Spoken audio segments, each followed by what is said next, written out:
Welcome back to another episode of The Radio Psychs, your premier podcast for insights into everything mental health. I'm Dr. Aaron Haddock. And I'm Dr. Rhonda Yu.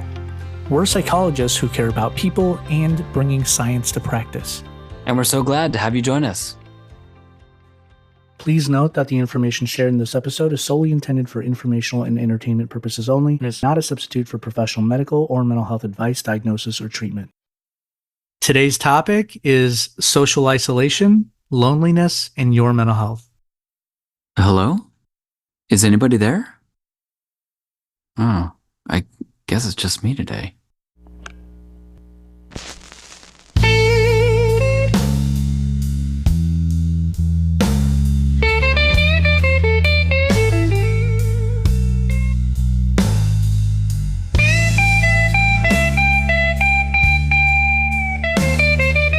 What up? Whoa! Where'd you come from? Did I hear blues music? Yeah, I thought I was going to be alone. So, kicking back with some soulful blues music, huh?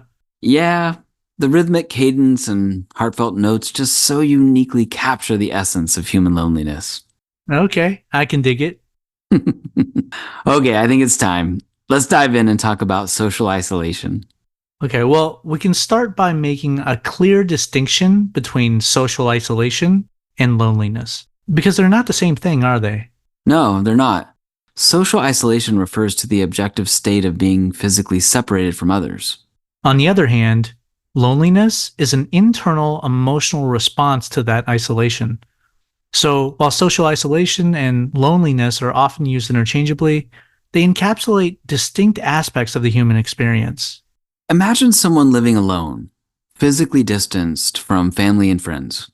Many of us can probably easily relate given the stay-at-home orders in response to COVID-19 from the not-too-distant past. Yeah.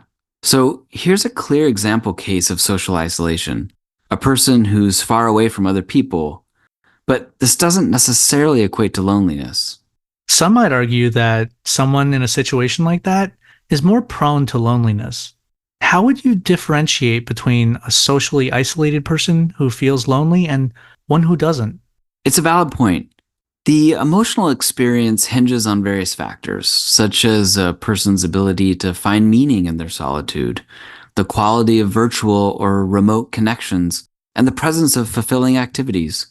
A person may feel socially isolated yet remain content and engaged, minimizing the impact of loneliness, at least for a period of time. You know, it's interesting how some people seem to thrive in solitude and really relish the freedom it offers. Yeah, I know people like that. Yeah, me too. Studies have shown that people who choose to be alone but engage in activities that make them happy often report lower levels of loneliness. In fact, for many people, some time alone can be really beneficial. For myself, solitude seems to offer the mental space I need to do some of my best work. I can relate to that. The key here is agency, the power to choose solitude rather than having it imposed. When people have control over their social interactions, it can contribute to a sense of autonomy and reduce the likelihood of loneliness. But there's a counterargument that even if someone willingly chooses solitude, they might still experience loneliness at some point, given the importance of social connections in our lives. Thoughts on this, Aaron? Well, autonomy can be empowering, but humans are inherently social beings. While some people may express a preference for solitude, it doesn't necessarily mean they're immune to loneliness. Even self-proclaimed introverts can face challenges during prolonged isolation. You know, there are people that find being around others distressing and actually choose to avoid social interactions. For example, there are those who suffer from social anxiety disorder or specific phobias that limit their ability to be around others. I'm thinking of clients I've worked with that experienced sensory processing issues that made crowded or noisy environments overwhelming, such as those associated with autism. Yeah, that's another good example. Do people with social anxiety or autism experience loneliness then, even if they're the ones responsible for avoiding other people? Well, like you said earlier, some people may show a preference for solitude, but that doesn't mean they're immune to loneliness. Social anxiety disorder is characterized by an intense fear of social situations, often driven by a fear of negative judgment, embarrassment, or humiliation. So while people with this condition may avoid interactions to manage their anxiety, this avoidance can also contribute to feelings of loneliness. And it's the same for those with autism that may have unique sensory experiences that make it difficult to be in settings where people socialize. Seeking solitude might serve as a coping mechanism to regulate sensory input and reduce stress. But the desire for solitude doesn't inherently negate the potential for loneliness. And it's not that there aren't people that find it almost impossible to be around others, but this is pretty uncommon. Right. Hey, Rondi, let's talk about what happens when we do experience loneliness. Sure, we can start with the brain's response to social connection. When we engage in positive social interactions, the brain releases oxytocin, often referred to as the love or bonding hormone. Right. Oxytocin plays a crucial role in fostering social bonds, promoting trust, and reducing stress. And when we experience loneliness, this oxytocin system can become dysregulated.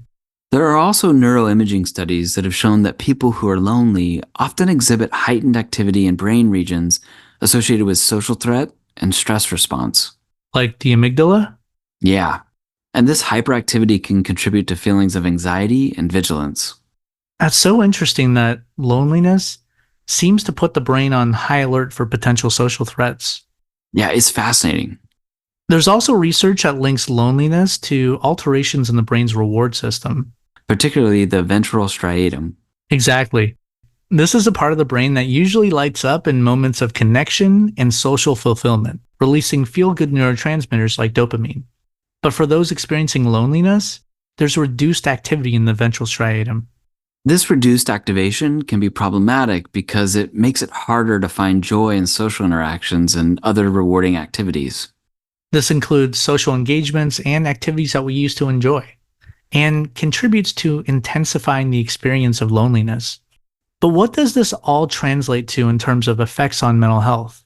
Well, loneliness has been associated with a range of mental health issues, from mood disorders to cognitive decline.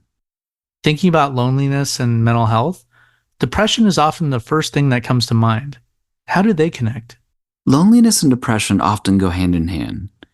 The lack of meaningful social connections can contribute to the development and exacerbation of depressive symptoms. Studies have shown a bidirectional relationship. Meaning, loneliness can increase the risk of depression, and depression can intensify the feelings of loneliness.